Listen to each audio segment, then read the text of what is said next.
Hello everyone, good morning. आज Delhi AIIMS ने notification जारी किया है 20 जून 2024 को, जो कि रिक्रूटमेंट सेल से किसके लिए है, ये वेरिफिकेशंस के लिए। ठीक है, डॉक्यूमेंट वेरिफिकेशंस के लिए नोटिफिकेशन जारी किया है। देखिए इसमें क्या क्या चीज़ों का ध्यान रखना है डॉक्यूमेंट वेरिफिकेशन में, वो आपको ध्यान देना है। ठीक है, अभी जो पोस्ट नोट सेट 6 हुआ है उसके डॉक्यूमेंट वेरिफिकेशन के लिए ये नोटिस है।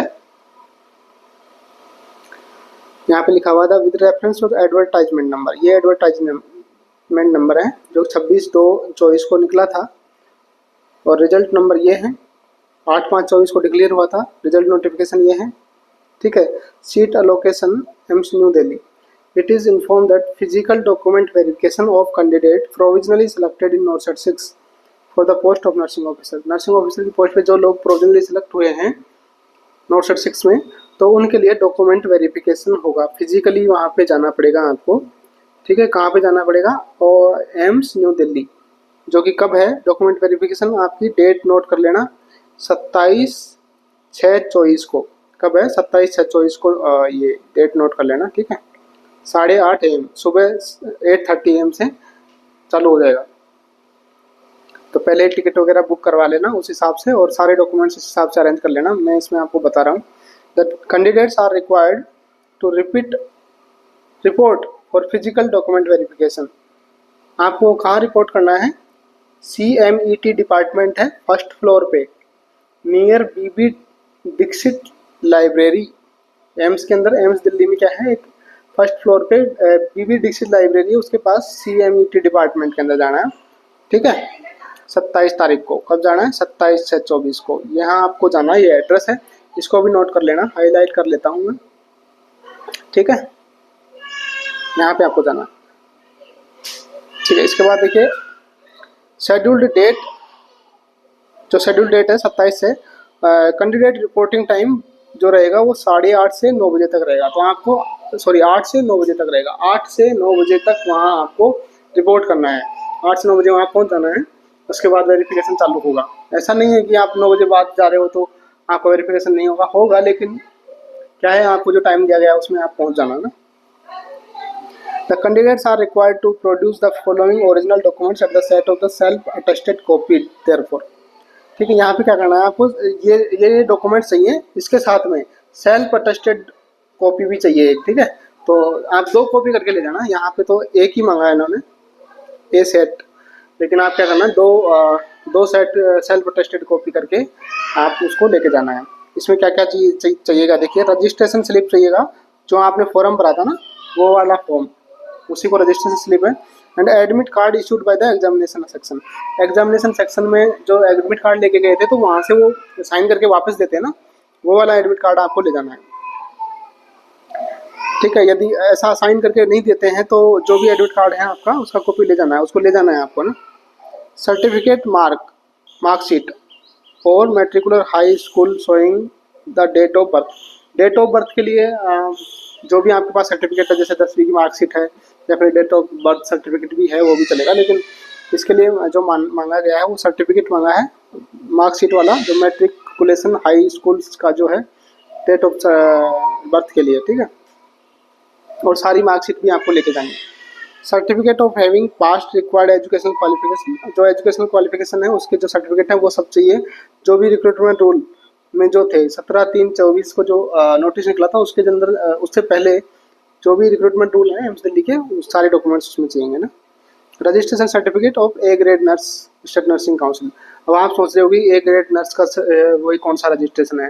तो हमारा जो रजिस्ट्रेशन सर्टिफिकेट होता है वही ए ग्रेड ही मिलता है हमें। ठीक है, तो जो भी RUHS से मिलता है वो भी ए ग्रेड ही है। आप उसको लेके जाना है सर्टिफिकेट को, लेकिन वो एक्सपायर्ड नहीं होना चाहिए। ठीक है, the experience certificate in case where application issued from concerned hospital administration which must clearly mention the number of bed. यदि आपको एक्सपीरियंस सर्टिफिकेट की जरूरत पड़ रही है तो एक्सपीरियंस सर्टिफिकेट जो है आपका 50 बेड से कम नहीं होना चाहिए, उस पर बेड मेंशन होने चाहिए। ये ध्यान रखना है एक्सपीरियंस का, ये बहुत इंपॉर्टेंट है यहाँ पे। ठीक है, कि 50 बेडेड उसमें हॉस्पिटल का एक्सपीरियंस होना चाहिए, बेड मेंशन होने चाहिए। इसके बाद देखिएगा copy of email and e call letter through which this e call letter is received is to throw is to be brought by the candidate at the time of document verification। एक आपको email की copy है, email आया होगा ई call letter, एक आपको email आया होगा जिसे ई कॉल लेटर कहते हैं, उसकी एक कॉपी, उसकी भी आप 2-3 कॉपी निकलवा लेना, ठीक है। वो भी आपको यहाँ पे चाहिएगा, तो वो भी आप निकलवा के लेके जाना। और इनको जिसे आपको किस मैनर में अरेंज करना है, जो डॉक्यूमेंट्स को कैसे अरेंज करके ले जाना है। सबसे पहले आपको क्या रखनी है, 10वीं की मार्कशीट। सबसे पहले क्या रखनी है, 10th की मार्कशीट रखनी है। फिर क्या रखनी है, 12th की मार्कशीट रखनी है। 12th की मार्कशीट एंड सर्टिफिकेट। किसी किसी में क्या होता है कि सर्टिफिकेट अलग होता है, मार्कशीट अलग होती है। तो किसी अभी तो सब में साथ ही आ रहा है, मार्कशीट और सर्टिफिकेट साथ में आ रहा है। यदि ऐसा अलग अलग है तो 10th मार्कशीट और सर्टिफिकेट उसका साथ में पहले, फिर 12th की मार्कशीट और उसका सर्टिफिकेट। इसके बाद में क्या चाहिए हमको, डिप्लोमा या डिग्री, ठीक है। यानी कि बीएससी की डिग्री है तो बीएससी वाला, बीएससी नर्सिंग वाला, या जेएनएम किया है तो डिप्लोमा जो है वो आपको लेना है।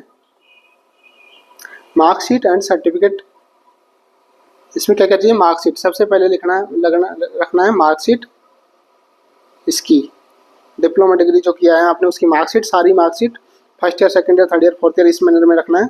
उसके बाद रखना है डिग्री, जो डिग्री डिप्लोमा जो मिला है आपको वो सर्टिफिकेट रखना है। जो सर्टिफिकेट मिला है डिग्री डिप्लोमा का या फिर डिग्री जो मिली है आपको वो रखनी है। उसके बाद नर्सिंग स्टाफ रजिस्ट्रेशन नंबर, ठीक है। फिर क्या है, रजिस्ट्रेशन नंबर रखना है। एक्सपीरियंस सर्टिफिकेट रखना है, फिर एक्सपीरियंस सर्टिफिकेट रखना है। तो इस मैनर में रखना है आपको, ठीक है।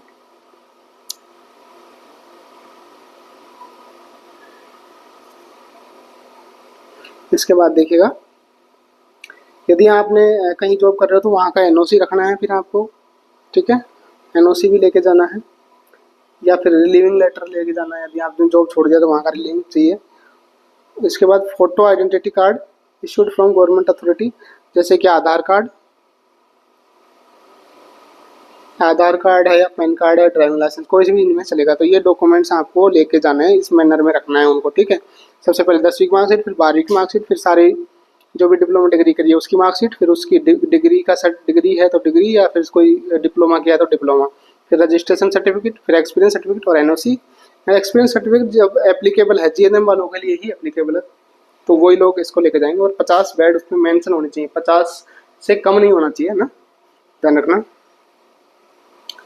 इसके बाद देखो, the candidate is also required to bring 1 passport size recent coloured photograph. और इसके साथ में एक फ़ोटो मांग रहे हैं, लेकिन आप 2-3 फ़ोटो लेके जाना, फ़ोटो, ठीक है। ये भी लेके जाना है आपका। और सभी डॉक्यूमेंट्स इस मैनर में जमा के उनकी फ़ोटो को भी कर लेना, और 2 सेट उनके बना के लेके जाना, सेल्फ अटेस्टेड, उस सभी पे सेल्फ अटेस्टेड कर देना, ठीक है। यदि SC ST या OBC कैंडिडेट हैं तो उनके लिए कास्ट सर्टिफिकेट चाहिएगा, ठीक है। और सेंट्रल गवर्नमेंट से इश्यूड होना चाहिए वो। इसके बाद देखिएगा OBC कैंडिडेट जो हैं उनके लिए क्या है, जो सर्टिफिकेट है वो 1/4/23 से 31/4/24 के बीच का ही बना हुआ होना चाहिए। ये भी ध्यान रखना, ये हाईलाइट कर देता हूँ मैं, ठीक है। जो OBC कैंडिडेट हैं उनके लिए क्या है, 1/4/23 से 31/3/24 के बीच में एक्सपीरियंस सर्टिफिकेट बना हुआ होना चाहिए OBC कैंडिडेट्स का, ठीक है। वो वैलिड रहेगा, इसके बाद का वैलिड नहीं रहेगा 31/3/24 के बाद का। कोई पर्सन विद बेंचमार्क डिसेबिलिटी किसी को है तो उसका भी सर्टिफिकेट आपके पास होना चाहिए, वो भी कब इश्यू होना चाहिए, 1/4/24 इश्यू ऑन और आफ्टर ये EWS कैंडिडेट्स के लिए। EWS कैंडिडेट हैं तो EWS कैंडिडेट्स के लिए भी वो सर्टिफिकेट होता है EWS का, EWS सर्टिफिकेट इशूड होना चाहिए प्रेस्क्राइब्ड फॉर्मेट में, सेंट्रल गवर्नमेंट का जो प्रेस्क्राइब्ड फॉर्मेट है उसमें, on the basis of income of financial year. जो फाइनेंशियल 2022-23 की जो फाइनेंशियल ईयर है उसके बेसिस पे बना हुआ होना चाहिए। और ये कब इशू होना चाहिए, 1/4/23 से 23 को या इसके बाद 31/3/24 तक, लेकिन इसके बाद का नहीं चलेगा, ध्यान रखना 31/3/24 के बाद का नहीं चलेगा, इससे पहले का रहना चाहिए 1/4/23 से 31/3/24 के बीच का, ठीक है।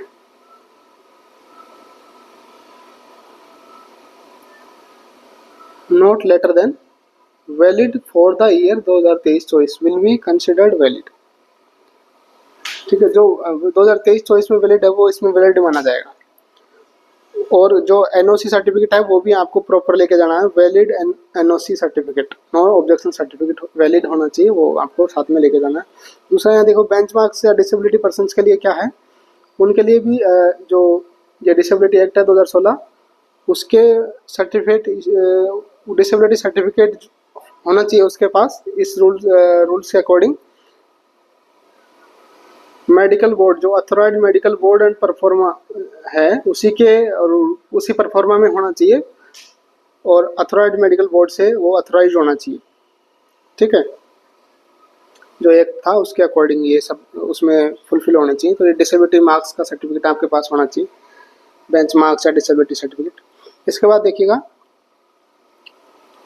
इनको नोट कर लीजिए, यहाँ लिखा है योर कैंडिडेचर इज प्रोविजनल, आपका कैंडिडेचर जो है अभी प्रोविजनल है। If it is found any stage that you do not fulfil any condition of eligibility criteria, laid the notification for vacancy, recruitment rules for the force said post, or if any information document furnished by you is found false, your candidature will be treated as the cancel or withdraw। यदि ये आपका provisional है एक तरीके से, यदि आपको ये डॉक्यूमेंट्स जो मांगे है वेरिफिकेशन नहीं करा पाते हो, किसी भी स्टेज में आप पूरा नहीं कर पाते हो, तो आपका जो कैंडिडेचर है वो कैंसिल माना जाएगा या विथड्रॉल माना जाएगा, ठीक है। You are advised in your own interest to satisfy yourself about eligibility as per the notification eligibility criteria। जो नोटिफिकेशन एलिजिबिलिटी क्राइटेरिया था उसके अकॉर्डिंग आपके सारे एलिजिबिलिटी होनी चाहिए, ठीक है। All candidates are advise to obtain required valid category certificate, जो भी कैटेगरीज है SC ST OBC उसका वैलिड कैटेगरी सर्टिफिकेट होना चाहिए, EWS जिसे है या फिर डिसेबिलिटी है उनका सबका आपके पास सर्टिफिकेट होना चाहिए यदि आपने वो भरा है तो। Cancellation advance to avoid cancellation candidature at any stage of recruitment, नहीं तो आपका कैंडिडेचर कैंसिल किया जा सकता है। The process of document verification may take some time, so the candidates are so advise to be prepared for the same. इसमें कुछ थोड़ा टाइम लग सकता है, तो ध्यान रखने का, ऐसा नहीं है कि आप आज गए और आज वापस आ गए, तो मे बी शाम तक कुछ टाइम लेट तक भी हो सकता है, तो उसके लिए आप प्रिपेयर्ड होकर आना है। ऐसा नहीं कि आज ही आ जाएंगे हम या फिर इतने बजे तक फ्री हो जाएंगे, तो पहले से बता दिया कि टाइम लग सकता है। This should not be treated as the offer of appointment, ये कोई ऑफर ऑफ अपॉइंटमेंट नहीं है। Offer of appointment will be issued to the candidate on the satisfactory verification of required document on fulfillment or our condition of vacancy notice, recruitment rule to the post। ये जो आपको कोई office appointment letter नहीं है, appointment letter जो है आपको बाद में मिलेगा जब आप सभी क्राइटेरिया को फुलफिल करोगे, जो भी सेटिस्फैक्ट्री वेरिफिकेशन आपका हो जाएगा उसके बाद ही मिलेगा, और कोई TA DA नहीं दिया जाएगा इसके लिए, ठीक है। तो ये ध्यान रखना, ये डॉक्यूमेंट्स का मेन ध्यान रखना। और वेरिफिकेशन 27 तारीख को आपका रहेगा, और आपके पास मेल आया होगा तो उसको भी एक बार अच्छे से पढ़ लेना, और मेल की कॉपी भी निकालनी है। Thank you for watching the video.